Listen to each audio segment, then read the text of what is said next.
यदि हम जिम्मेदार हैं तो भविष्य आने वाली पीढ़ियों के लिए अच्छा होगा।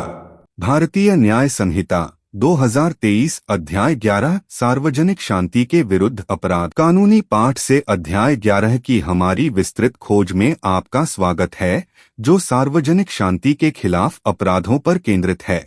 इस अध्याय में हम समाज में शांति और व्यवस्था बनाए रखने के लिए बनाए गए कानूनों पर चर्चा करेंगे। सबसे पहले आइए गैरकानूनी सभाओं के बारे में बात करें। 5 या अधिक व्यक्तियों की एक सभा को गैरकानूनी माना जाता है यदि उनका सामान्य उद्देश्य सरकार को डराने के लिए आपराधिक बल का उपयोग करना, कानून के कार्यान्वयन का विरोध करना, शरारत करना, संपत्ति पर कब्जा करना या दूसरों को वैध कार्य करने या उनसे दूर रहने के लिए मजबूर करना है। यदि आप जानबूझकर ऐसी सभा में शामिल होते हैं तो आपको 6 महीने तक की कैद या जुर्माना या दोनों का सामना करना पड़ सकता है। अब यदि किसी गैरकानूनी जमाव को तितर-बितर करने का आदेश दिया जाए और सदस्य वहीं रुके रहें तो क्या होगा? उन्हें 2 साल तक की कैद, जुर्माना या दोनों से दंडित किया जा सकता है। और अगर कोई इस गैरकानूनी सभा का हिस्सा होने के दौरान घातक हथियारों से लैस है तो सजा वही रहेगी। किसी गैरकानूनी जमावड़े में शामिल होने के लिए दूसरों को नियुक्त करना या शामिल करना भी उतनी ही गंभीरता से लिया जाता है। जो कोई भी गैरकानूनी सभा के लिए व्यक्तियों को काम पर रखता है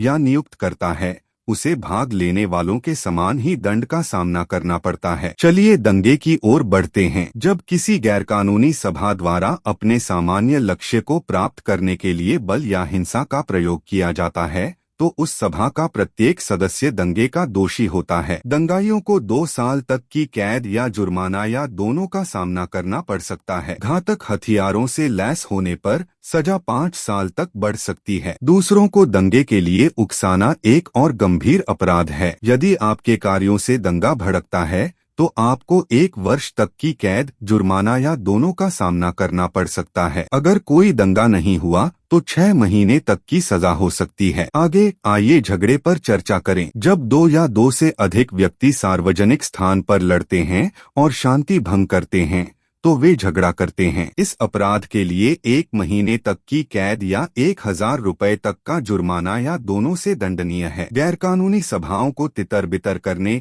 या दंगों को दबाने वाले लोक सेवकों पर हमला करना या बाधा डालना बहुत गंभीरता से लिया जाता है। इसमें 3 साल तक की सजा और कम से कम 25,000 रुपए का जुर्माना हो सकता है। यहाँ तक कि उन पर हमला करने या बाधा डालने की धमकी देने पर भी 1 साल की कैद या जुर्माना या दोनों हो सकते हैं। धर्म, नस्ल, भाषा या अन्य कारकों के आधार पर शत्रुता या वैमनस्य को बढ़ावा देना एक महत्वपूर्ण अपराध है। इसके लिए 3 साल तक की कैद, जुर्माना या दोनों की सजा हो सकती है। अगर पूजा स्थलों पर ऐसी हरकतें होती हैं तो सजा बढ़कर 5 साल तक हो जाती है। अंत में, भारत की संप्रभुता को खतरे में डालने वाली या किसी भी वर्ग के लोगों को निशाना बनाने वाली गलत जानकारी बनाने या प्रकाशित करने से गंभीर परिणाम हो सकते हैं। इस अपराध के लिए 3 साल तक की कैद या जुर्माना या दोनों हो सकते हैं। और फिर यदि पूजा स्थलों पर अपराध किया जाता है तो सजा बढ़कर 5 साल और जुर्माना हो जाता है। अध्याय 11 सार्वजनिक शांति और व्यवस्था को बाधित करने वाले कार्यों के कानूनी परिणामों को स्पष्ट रूप से रेखांकित करता है। यह सद्भाव बनाए रखने